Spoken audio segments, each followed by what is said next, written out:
Hello, Assalamu alaikum everyone. I hope you all are doing well. In today's video, we will solve a May June 2019 paper. Code is 5040 variant 22. So let's begin. Let me write name here. Obviously, you need to write candidate number here and center number here. So let's begin. Question 1, section A. The student record the mass and volume of two irregular objects, one made of iron and the other made up of copper. The student uses the equipment shown in figure 1.1. This is electronic balance, and this is measuring cylinder as it is written here.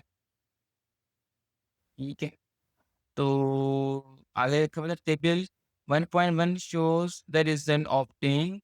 ठीक है, this is iron, this is copper. ठीक है, तो आगे कह रहा है कि describe how to determine the volume of an irregular object with a measuring cylinder, how we will find the volume of irregular object. ठीक है, तो हम इसको किस तरह से करते हैं, इसको इस तरह से करेंगे। सबसे पहले जो हमारा वॉल्यूम है इनिशियल, फॉर एग्जांपल यहाँ पे हमारे पास इस केस में 40 है, तो हम ये करेंगे कि 40 और हमारा मैक्सिमम फॉर एग्जांपल आता है 80 या 78 से 80 आता है, तो हम 80 में से माइनस कर देंगे 40, we will get 40 as our volume. सबसे पहले हम क्या करेंगे, पहला स्टेप ये होगा कि मेजरिंग सिलेंडर में वाटर डालेंगे और रीडिंग इसका नोट कर लेंगे एज वॉल्यूम 1। उसके बाद हम क्या करेंगे, जो इर्रेगुलर ऑब्जेक्ट है ये वाला, इसको हम डालेंगे मेजरिंग सिलेंडर के अंदर और फिर नोट कर लेंगे सेकंड रीडिंग एज V2। फिर मतलब फाइनल वॉल्यूम पे, फाइनल वॉल्यूम में से इनिशियल वॉल्यूम यानी V2 में से V1 माइनस कर देंगे। As a result we will get the volume of irregular object. Got it? So let's write the answer.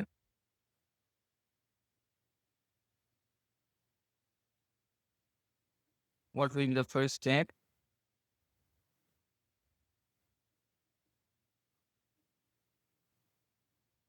We will put some water in measuring cylinder,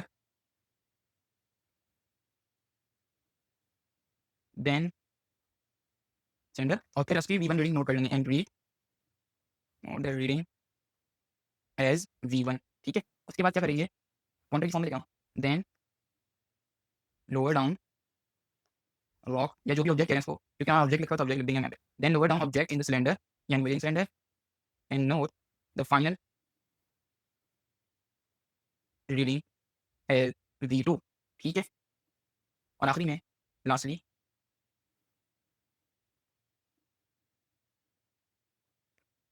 we will subtract V2 minus V1 to get the volume of what irregular object। ठीक है, फिर हमें irregular object का volume मिल जाएगा। ठीक है, ये सारे जो है वो स्टेप थे, step 1, step 2 and step 3। In part B, he is saying calculate the density of iron. So what is the formula for density? It is density equals mass over volume. What is mass of iron? 400 upon volume is 51. What will be the final answer? We will get 7.84. 7.84 is the answer for density of iron. Let's move to part C. A third object which is also made up of copper has the same volume as iron object. Calculate the mass of this copper object. Of एक object है copper का, उसका volume है वो exactly same है as iron और उसका मास निकालना है, मगर हमें डेंसिटी तो पता नहीं है। सबसे पहले कॉपर की, पहले स्टेप में हम कॉपर की डेंसिटी निकालेंगे, density equals to mass over volume. वहाँ पे कॉपर का मास कितना दिया हुआ है 300 और वॉल्यूम कितना दिया हुआ है 39। 300 over 39, what will be the answer? 7.69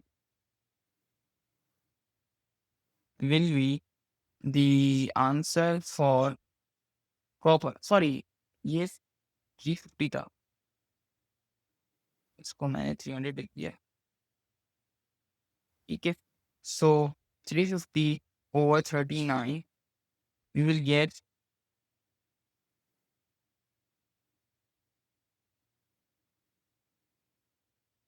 8.97. I am just starting 8.9, ठीक है। तो 350 और 39 की हमारे पास डेंसिटी आ गई कॉपर। सेकेंड स्टेप पे हम क्या करेंगे, हमें डेंसिटी पता है, ये नहीं मेरा फॉर्मूला है, density equals to mass over volume. Density थी 8.9 और वॉल्यूम था आयरन का 51, जो कि कॉपर का हमें सेम रखना है, जैसे आयरन का तो हमारे क्वेश्चन में भी कहा हुआ है। तो हमें मिल जाएगा यहाँ पे मास को मल्टीप्लाई किया 51 से, will get 457.6। This will be our answer, ठीक है। और ये हो गया। अब वो डी में कह रहा है state and explain what happens to density of the iron object when it is heated. अब जब कोई ना कोई ऑब्जेक्ट हीट होता है तो क्या होता है, वो एक्सपेंड कर जाता है, यानी उसके पार्टिकल्स या मॉलिक्यूल्स एक दूसरे से दूर चले जाते हैं। एक्सपेंड करने से क्या होता है, वॉल्यूम इंक्रीज कर जाता है, ठीक है। और ये पूरी एक चेन है। अब वॉल्यूम की वजह से क्या होता है, ये मैं बताता हूँ। वॉल्यूम इंक्रीज हो गया, डेंसिटी का फॉर्मूला होता है डेंसिटी इक्वल्स टू मास और वॉल्यूम की यहाँ पे बात करें डेंसिटी की, तो हम डेंसिटी का फॉर्मूला लगा दिया। अब क्या हुआ कि वॉल्यूम इंक्रीज हुआ और वॉल्यूम और डेंसिटी इनवर्सली प्रोपोर्शनल हैं, that is why density will automatically decrease as the volume increases, density decreases. तो ये हुआ है कि जब उसको हीट किया, मॉलिक्यूल एक्सपेंड हुआ, एक दूसरे से दूर चला गया, जिसकी वजह से वॉल्यूम इंक्रीज हो गया। अब वॉल्यूम इंक्रीज हो गया तो फिर डेंसिटी खुद ब खुद डिक्रीज हो गई। ये पूरा कॉन्सेप्ट है इसके पीछे, ठीक है। Density will decrease, why, because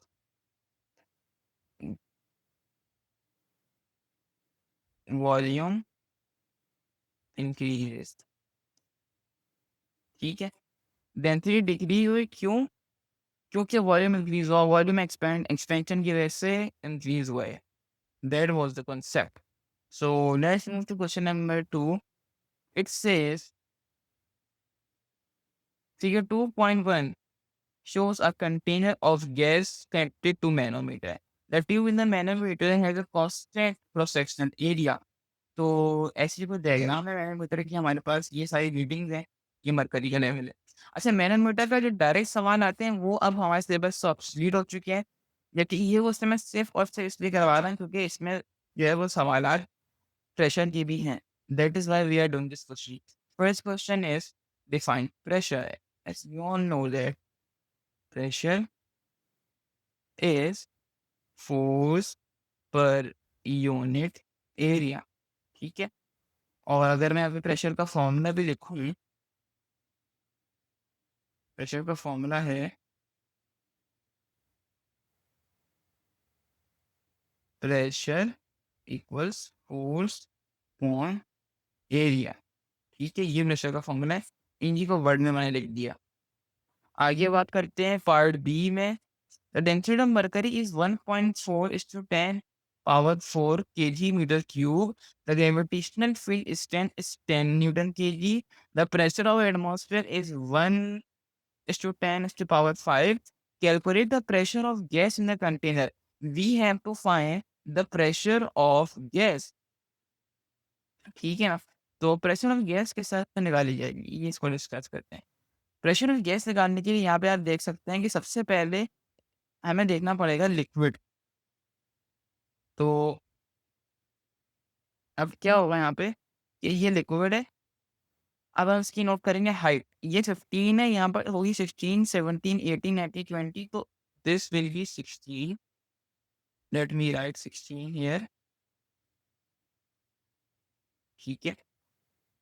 तो ये हाइट इनिशियल थी विच इज 0, ये एक्सटेंड हो रही है 16 तक। तो सबसे पहले हम क्या करेंगे, हम डायरेक्टली नहीं निकाल सकते प्रेशर ऑफ गैस क्योंकि उसका कोई फॉर्मूला नहीं होता। हम क्या करेंगे, फॉर्मूला लिख के raw ji H pressure of liquid निकाल लेंगे। सो व्हाट इज डेंसिटी 1.4 10 की पावर 4 और ग्रेविटेशनल एक्सेलरेशन 10 थी। अब हाइट उन्होंने देखें, उन्होंने कहा था केजी मीटर क्यूब का है, मगर यहाँ पे क्या लिखा है सीएम यानी सेंटीमीटर क्यूब। तो हमें ऐसा यूनिट में काम करना है सारा। तो हम 16 को कन्वर्ट कर लेंगे मीटर में, 16 डिवाइड बाय 100, एक मीटर में 100 सेंटीमीटर होते हैं, तो ये आ गया 0.16 मीटर। ठीक है, तो सॉल्व करते हैं। 10 0.16 we get 2 to 400, that is the pressure of liquid. ठीक है, ये आगे अब हमें गैस का निकालना है। अब एक चीज़ यहाँ पे और भी नोट कीजिए कि यहाँ पे एटमॉस्फेरिक प्रेशर, क्योंकि उन्होंने क्वेश्चन में कहा हुआ था, तो उसके पर्सपेक्टिव से भी सोचना पड़ेगा। अब यहाँ पे एटमॉस्फेरिक प्रेशर कम लगा है जिसकी वजह से हाइट, सॉरी यहाँ पे एटमॉस्फेरिक प्रेशर ज़्यादा लगा है जिसकी वजह से उसकी हाइट ज़्यादा कम हो गई। और यहाँ पे जो हम देखते हैं एटमॉस्फेरिक प्रेशर वो लग रहा है ज़रा कम। ठीक है, तभी इसकी हाइट ज़्यादा बढ़ी है और फिर ज़्यादा तेज़ी से प्रेशर लगा तो उसकी हाइट डिक्रीज़ हो गई। तो ये कॉन्सेप्ट था। अब हम क्या करेंगे, हमने प्रेशर ऑफ गैस निकालने के लिए हमने प्रेशर ऑफ लिक्विड में से माइनस कर देंगे atmospheric pressure. As a result we will get the pressure of gas. Atmospheric pressure में से माइनस करेंगे pressure of liquid, atmospheric pressure की वैल्यू बढ़ी है। तो atmospheric pressure 1 is 10 की power 5 minus pressure of liquid is 22400. Let's see what we get.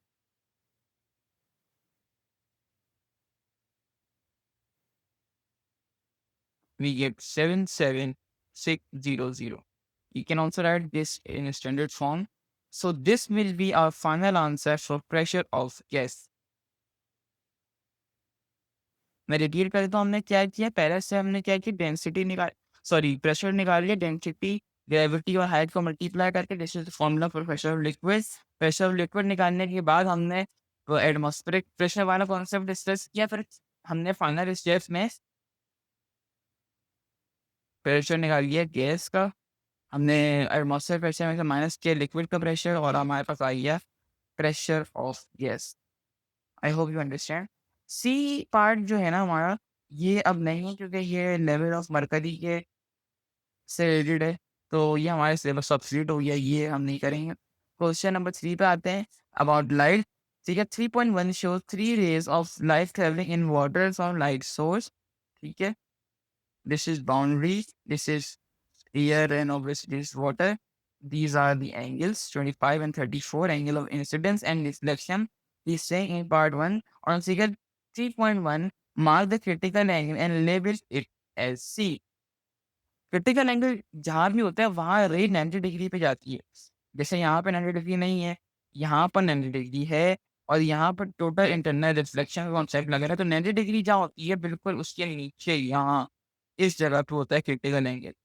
बहुत सारे बच्चे क्या करते हैं, यहाँ पे क्रिटिकल एंगल मार्क करके आ जाते हैं, which is totally incorrect. Critical angle नीचे की तरफ बनता है, जैसे मैंने यहाँ पे बनाया हुआ, ये होता है क्रिटिकल एंगल। ठीक है, ये हो गया पार्ट है। आगे हम करते हैं state why only one of the three rays is totally internally reflected. एक रे सिर्फ यहाँ पे क्यों रिफ्लेक्ट हुई, इसकी वजह ये है कि हमारा एंगल ऑफ इंसिडेंस बड़ा होता है एंगल क्रिटिकल एंगल से, ये वजह होती है। देख सकते हैं क्रिटिकल एंगल छोटा है, कि जो एंगल ऑफ इंसिडेंस है वो है 25। वैसे भी ये इसका आंसर मैं लिख देता हूँ, ये रटा रटाया आंसर है, बहुत दफा आ चुका है, हर बार इसका ये रीजन होता है कि the angle of incidence is greater than critical angle। ठीक है,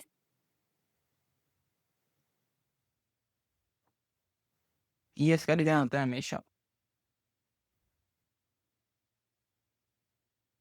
अच्छा, सी पार्ट में कह रहे कैलकुलेट करें the refractive index for water, water का रिफ्रैक्टिव इंडेक्स कैलकुलेट करना है। इससे पहले मैं एक बहुत इंपॉर्टेंट कॉन्सेप्ट समझाना चाहूँगा कि अब देखिए ये जो पॉइंट है, यहाँ से यूँ रे जा रही है, मतलब नीचे से ऊपर, वाटर से एयर की तरफ जा रही है और वाटर क्या है? मोर डेंस, व्हेयरएज़ एयर हमारी क्या है? Less dense. तो यहाँ पे क्या हो रहा है कि मोर डेंस से लेस डेंस की तरफ जा रहा है हमारी रेज़। और इसके लिए फ़ॉर्मूला हमने वैसे पढ़ा था कि N equal to sine I upon R. अब क्योंकि वो मोर देन से लेस देन जा रहा है, तो हम इसको फ़ॉर्मूले को उल्टा कर देंगे, साइन आर अपॉन आई कर देंगे।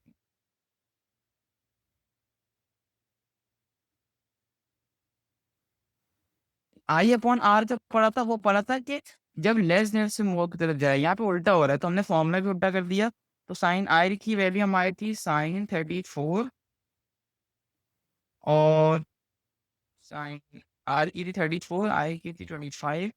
So we will get 1.3 as our respective index. ठीक है, आगे मूव करते हैं। Part 2, the critical angle for the boundary between water and air. अब हमें निकालना है क्रिटिकल एंगल। क्रिटिकल एंगल का फॉर्मूला होता है sine C sorry equals 1/n। Critical angle निकालना है तो 1 और इफेक्टिव इंडेक्स की वैल्यू थी 1.3। सबसे पहले वैल्यू निकालूंगा साइन सी की, go step by step, which is 0.769 as well। और इसको मैं इन्वर्स कर दूंगा to get the value for critical angle. 50.3 is our correct answer after rounding it off।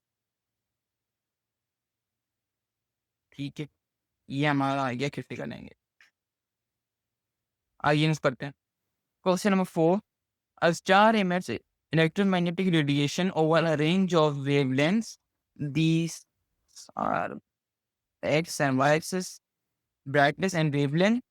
Radiation सबसे ज़्यादा तो यहाँ लग रही है मुझे ब्राइटनेस। खैर आगे बढ़ते हैं। The radiation from the star is brightest at 1 point पे वेवलेंथ सारा हाईएस्ट है। Determine the wavelength where the radiation is brightness. अब रेडिएशन कहाँ पर ब्राइटनेस है, वो यही बात कर रहा है एग्जामिनर आगे।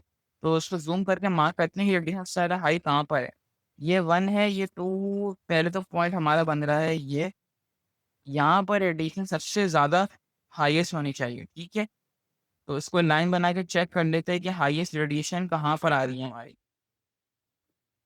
ये बन गई यहाँ पर लाइन हमारी। ठीक है, सो इसको अगर हम चेक करें, ये 1, ये हो गया 1.1, 1.2, 3, 4, 5, 6, 7, 8, ये हो गया 1.9।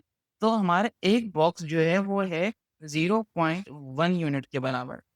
सो ये हो गया 1.1 और जहाँ रेड लाइन मीट कर रही है ये हो गया 1.2। ठीक है, अब इसको चेक करते हैं। 1.2 इज टू 10 की पावर -6 पर हमारा सबसे ज़्यादा ब्राइटेस्ट पॉइंट था। बहुत ही आगे चलते हैं। Visible light is wavelength between 4 and 7 is to power -7। The radiation A lies just outside the visible part of electromagnetic spectrum। State the name of region of spectrum that contains the radiation in A। अब visible light की range जो है 4 से लेके 7 तक है। अब हमें ऐसी रेडिएशन बतानी है जो इसकी आउटसाइड लाई करे, जैसे कि यहाँ पे भी लिखा हुआ है।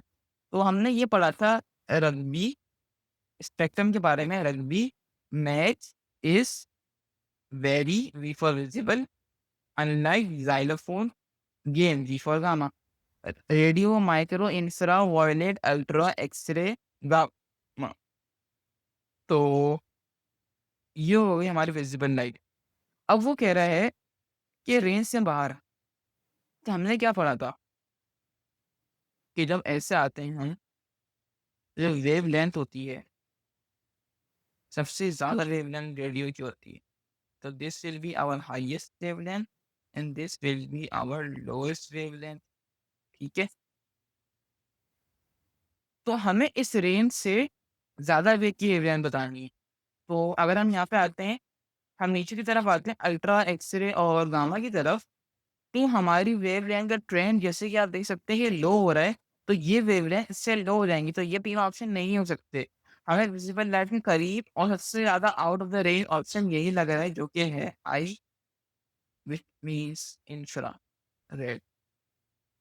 क्योंकि ये इसकी रेंज से बाहर भी हो जाएगी, वो बाहर इसलिए कि क्योंकि ये बड़ी होगी। विज़िबल लाइट से ज़्यादा बड़ी उससे पहले आ रही है ना ये, यहाँ पे हाईएस्ट आ रहा है। तो विज़िबल लाइट से ज़्यादा बड़ी वेवलेंथ हमारी हो जाएगी इंफ्रारेड की। That is why our right answer will be infrared radiation.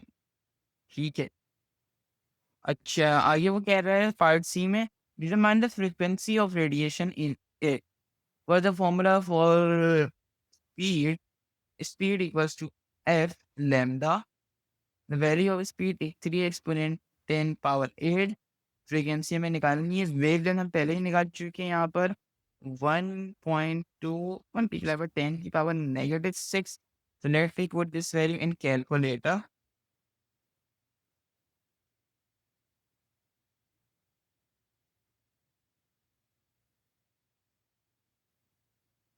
3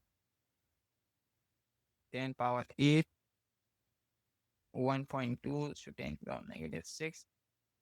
All right, so we get 2.5 to 10 to the power 40 is the right answer for frequency. The unit is hertz. Always write units. आगे चलते हैं। Question number 5. Figure 5.1 shows part of machine used to investigate electrostatic charging. अब यहाँ पे क्या scene है कि एक डोम दिया हुआ है यहाँ पे, जो कि नेगेटिवली चार्ज है, और इसी तरह यहाँ पर मेटल बॉल दी हुई है। ये कंडक्टिंग रॉड है और यहाँ पे अर्थ कनेक्शन है जहाँ से नेगेटिव चार्ज जो है हमारे नीचे जाए। Before the machine is switched on, the metal dome and the wall are uncharged. जैसे ही मशीन ऑन हो गई, when the machine is on, the metal dome becomes negatively charged. Explain how charging the dome causes the metal ball P to become positively charged. A metal ball P जो है वो positively charged कैसे हो? अब यहाँ पे इसका mechanism इस तरह है, कॉन्सेप्ट ये है इसका कि क्योंकि यहाँ पे नेगेटिव चार्ज है और मेटल बॉल के अंदर भी कुछ ना कुछ इलेक्ट्रॉन तो होंगे और electrons are also negatively charge.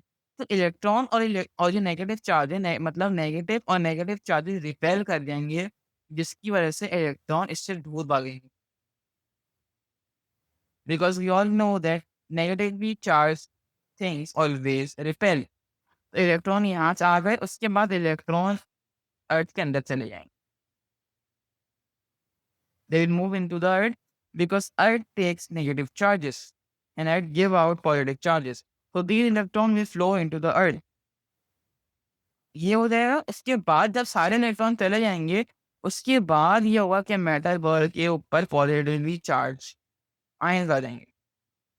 ठीक है, और as a result due to deficiency of negatively charge electrons the metal ball will become positively charge. इसको मैं लिख भी देता हूँ यहाँ पे, अच्छी तरीके से समझ में आ जाएगा। सबसे पहले क्या होगा, negatively charge electrons will repel, pointer की फॉर्म में लिख रहा हूँ मैं, रिपेल कर दिया, उसके बाद क्या होगा, they will flow into the earth, वो अर्थ के अंदर चले जाएंगे, और आखिरी में क्या होगा, as a result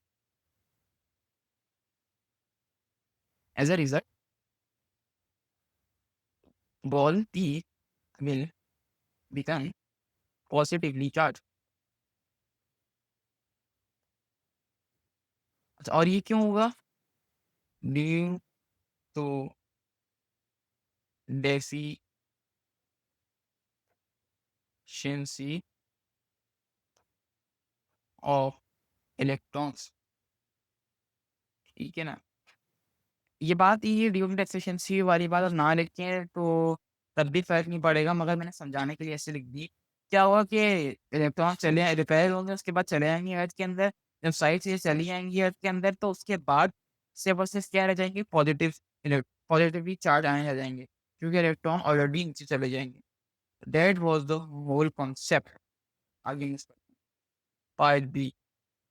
A photocopier works using electrostatic charging. It contains a drum whose surface conducts charge while it is exposed to light. तो ये हीटर है, ये ड्रम है और ये पेपर है, ये है फोटोकॉपियर। फोटोकॉपियर अब सिलेबस में इतना नहीं आता, तो इसका सवाल हम कर लेते हैं ताकि हमें अंडरस्टैंडिंग हो जाए। वैसा आता नहीं है इसका सवाल।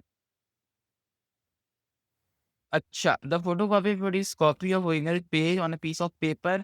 इसमें हो क्या रहा है बेसिकली, हमें 3 से 4 स्टेप बता दिए गए हैं, जिसमें से ए और एस के अलावा सारे गलत हैं। अब उनको हमें अरेंज करना है करेक्ट बॉक्सेस के अंदर, ठीक है? तो अब ये अगर किसी को नहीं भी आता तो कॉमन सेंस से सॉल्व कर सकता है, इसमें फिजिक्स की इतनी रिक्वायरमेंट नहीं है by the way.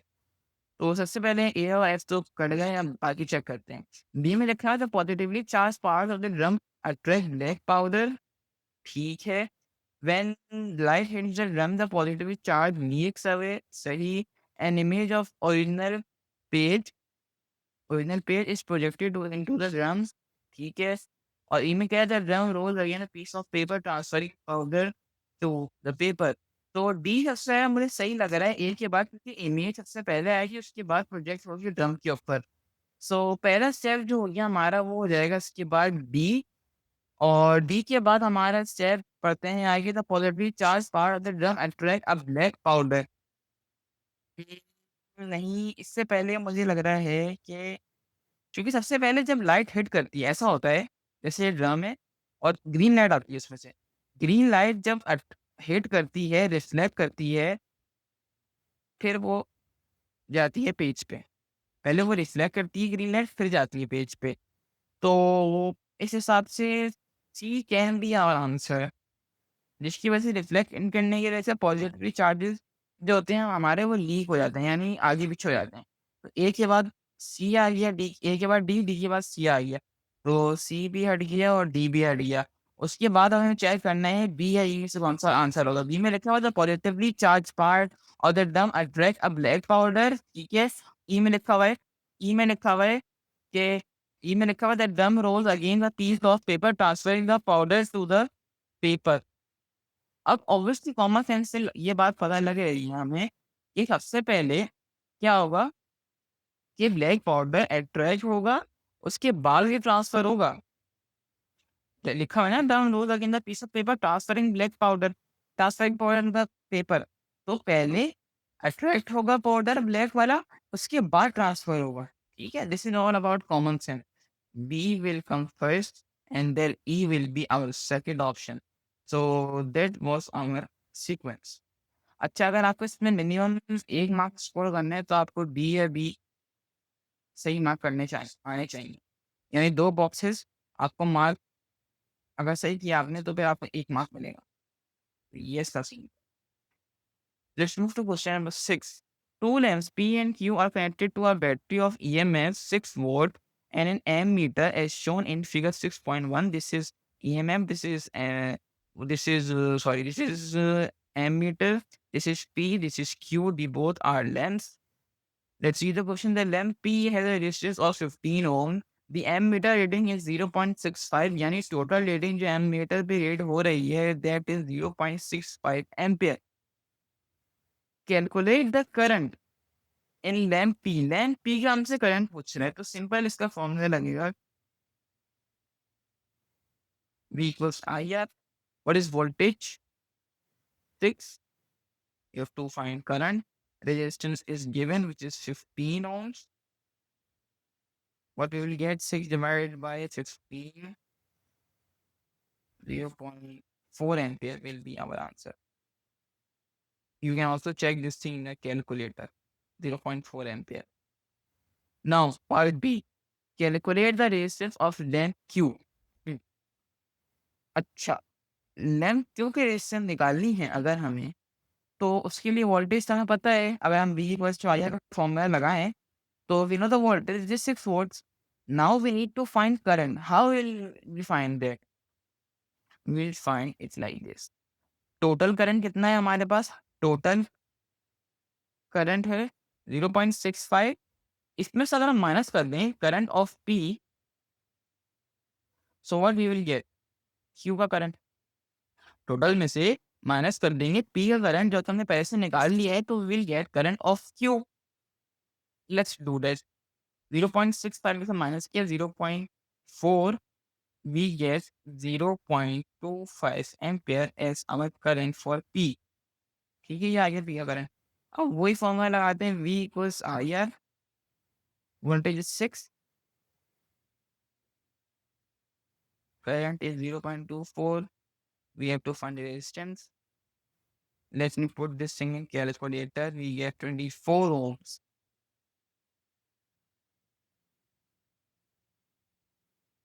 This is our resistance for Q. Alright, let's move further.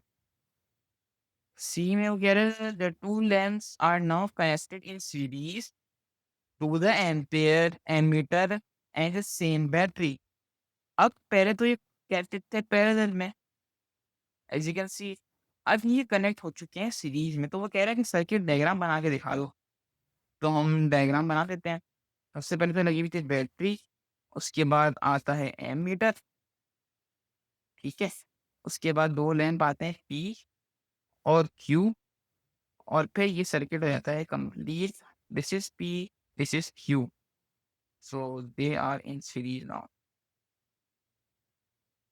ठीक है, अब आगे बात करते हैं। Explain why ammeter reading is less than 0.65 ampere when the lamps are connected in series. Lamp जब सीरीज में कनेक्टेड हैं तो रीडिंग 0.65 से कम क्यों आ रही? ऊपर तो आप देख सकते हैं कि रीडिंग 0.65 एम्पियर ही थी, यहाँ पे कम क्यों हुई? उसकी वजह ये है, always remember, resistance always decrease in, sorry, resistance always increase, current decrease होता है। Resistance always increase in series. ठीक है, ये बात समझ में आई? इस सीरीज में हमेशा रेजिस्टेंस इंक्रीज होती है। अब आपको पता है कि resistance is inversely proportional current. अब क्या हुआ? रेजिस्टेंस बढ़ गई सीरीज में, तो सीरीज में क्या हुआ? करंट कम हो जाएगा, सिंपल एज दैट। ठीक है, तो करंट कम हो गया, रेजिस्टेंस बढ़ गई इसलिए। इसका रीजन क्या लिखेंगे हम? As resistance in series increases. Resistance series में इंक्रीज होती है, जिसकी वजह से करंट हमारा कम हो जाता है, यानी लेस देन 0.65 एम्पीयर हो जाता है series. So this was the whole concept. Let's move to question number 7. Figure 7.1 shows a copper wire placed onto copper rod in the magnetic field between the poles of magnet. This is battery, this is magnet, permanent magnet actually. This is copper wire, horizontal copper rods. आगे लिखा हुआ है the crocodile clip A touches positive terminal of the battery. This causes the copper wire to move. Because A में लिखा हुआ है on figure 7.1, mark an arrow with the direction. Mark an arrow with the direction of the current in the copper wire. B में लिखा हुआ है why copper wire moves along the copper rods. है, पहले A में ये लिखा हुआ है कि डायरेक्शन मार्क करनी है कॉपर वायर के अंदर, जो कि ब्लैक वाला कॉपर वायर। अच्छा, इसके लिए क्या होता है कि जो कन्वेक्शन करंट होता है हमारा, that always move from positive to negative. और यहाँ पे यही बात हो रही है, हमारे जो करंट होता है, जहाँ भी करंट लिखा हुआ आ जाए, इसका मतलब यही होता है कि कन्वेक्शन करंट की बात हो रही है। ठीक है, तो पॉजिटिव टू नेगेटिव मूव करता है कन्वेक्शन करंट। ये हो गया पॉजिटिव, ये हो गया नेगेटिव, तो यूं करंट फ्लो करेगा, यानी वायर में से करंट यूं जाएगा। तो ये हमारा वायर है, पॉजिटिव से नेगेटिव की तरफ जा रहा है करंट। ठीक है, यानी यूं। A part done. Part B, explain why copper wire moves along the copper rod. अच्छा, अब जो है कॉपर वायर जो है मूव क्यों कर रहा है कॉपर रॉड के अंदर, कॉपर रॉड के साथ? इसकी वजह क्या होती है? इसकी वजह मैं यहाँ पे लिख देता हूँ आंसर में डायरेक्टली। अब हमने जैसे पहले नहीं पढ़ा कि पॉजिटिव से नेगेटिव करंट फ्लो कर रहा है, तो क्या है due to flow of current magnetic field is produced, magnetic field produce होती है तो हो जाती है due to flow of current की वजह से, और दिस मैग्नेटिक फील्ड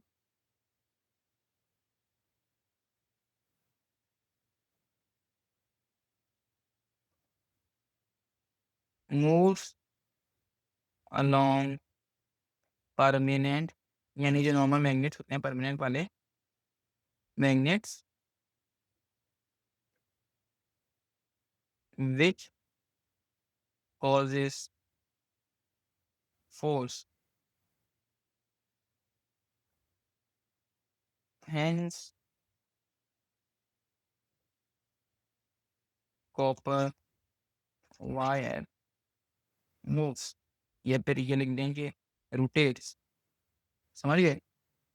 क्या होता है करंट प्रोड्यूस होता है जिसकी वजह से मैग्नेटिक फील्ड प्रोड्यूस होती है, और ये मैग्नेटिक फील्ड जो जाती है ये जाती है अपना मैग्नेट्स के अंदर, और फिर ये कॉइल इस तरह फिर घूमती है ड्यू टू फोर्स। और ये बात याद रखिएगा कि हमने ये चीज़ पढ़ी थी डीसी मोटर में, यानी हमने ये लेफ्ट हैंड रूल में भी ये बात पढ़ी है जहाँ पे हमारा होता है करंट। ठीक है, तो ये बात है यहाँ पे लेफ्ट हैंड रूल वाला कॉन्सेप्ट भी यूज हो रहा है हमारा यहाँ पर। तो ये था हमारा 2 मार्क्स वाला। आगे बात करते हैं name 2 different devices that uses this effect. तो आसान है, 2 डिवाइसेस जो हैं, अब क्योंकि यहाँ पे लेफ्ट हैंड रूल लग रहा है तो यहाँ पे बात भी हम कर देते हैं डीसी, डीसी में जो लगता है left hand rule. DC motor लिख दिया एक तो, दूसरा एक चीज़ और है जिसे हम कहते हैं लाउड स्पीकर। लाउड स्पीकर में भी ये वाला इफेक्ट हमारा यूज होता है।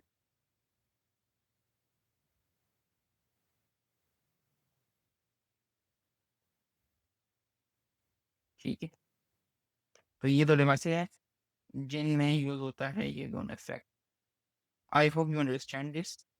Let's move to question number 8। Figure 8.1 shows device that is used to show the force on an electron in an electrical field. This is filament, this is terminal, this is horizontal plate, this is vacuum। ये basically एक cathode ray oscilloscope की बात हो रही है, उसका mechanism यहाँ पे डिस्कस किया है, which is known as CROS ray। So explain how continuous flow of electron from the filament length is produced in this apparatus। तो एक कंटिन्यूस फ्लो किस तरह से प्रोड्यूस होता है? वो इस तरह से होता है, ज़रा गौर से सुनिएगा, कि जब ये फिलामेंट लैंप हीट होता है तो इलेक्ट्रॉन्स निकलते हैं, और फिर electron through out this machine या इस डिवाइस के थ्रू आउट फ्लो करते हैं। तो इस तरह फ्लो करते हैं। अब कंटिन्यूअस फ्लो किस तरह होता है, जैसे यहाँ पे लिखा हुआ है कंटिन्यूअस फ्लो ऐसे होता है, क्योंकि इलेक्ट्रॉन नेगेटिवली चार्ज होते हैं तो इलेक्ट्रॉन मूव करते हैं पॉजिटिवली चार्ज टर्मिनल की तरफ। दैट इज वाई वे फ्लो करते रहते हैं, और फिर एक कंटिन्यूअस फ्लो हमारा हो जाता है। ठीक है, as filament length is heated, the electrons, सिर्फ पॉइंटर्स की फॉर्म में लिखना है यहाँ पे, बाकी अपना आप कुछ इसको पैराग्राफ पढ़ लीजिएगा। As filament length is heated, the electrons flow, these electrons, बल्कि यहाँ पर लिखना चाहिए these negatively charged electron,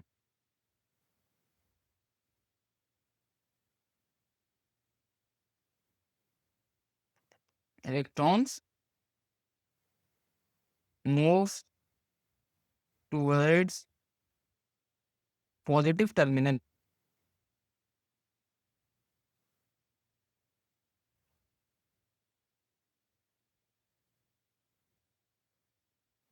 As a result,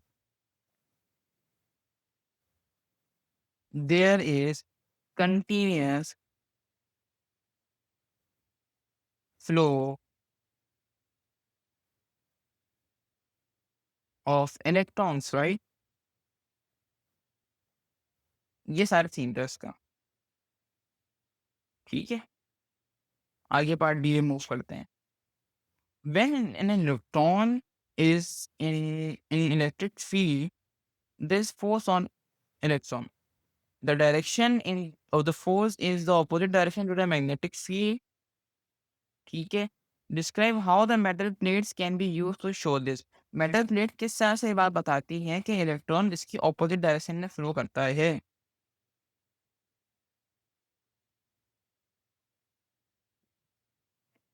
इसको हम इस्तेमाल करेंगे कि हमारी जो इलेक्ट्रिक फील्ड होती है वो होती है इस तरह की, और यहाँ पे जाता है इलेक्ट्रॉन, ये होता है पॉजिटिव, दिस इज नेगेटिव, और इस तरह होती है स्लो, ठीक है? तो हम ये चीज़ करते हैं, यहाँ पर हमने यहाँ पॉजिटिव लगा दिया, यहाँ पर हमने लगा दिया negative.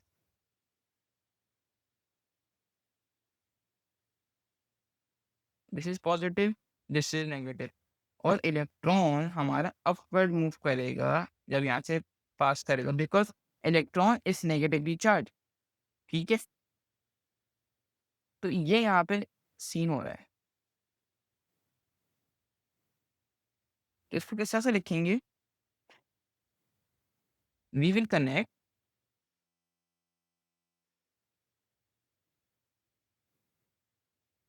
The terminals of plate to battery. पहला पॉइंट ये हो गया हमारा, दूसरा पॉइंट हमें आगे देना है। उसके बाद क्या होगा?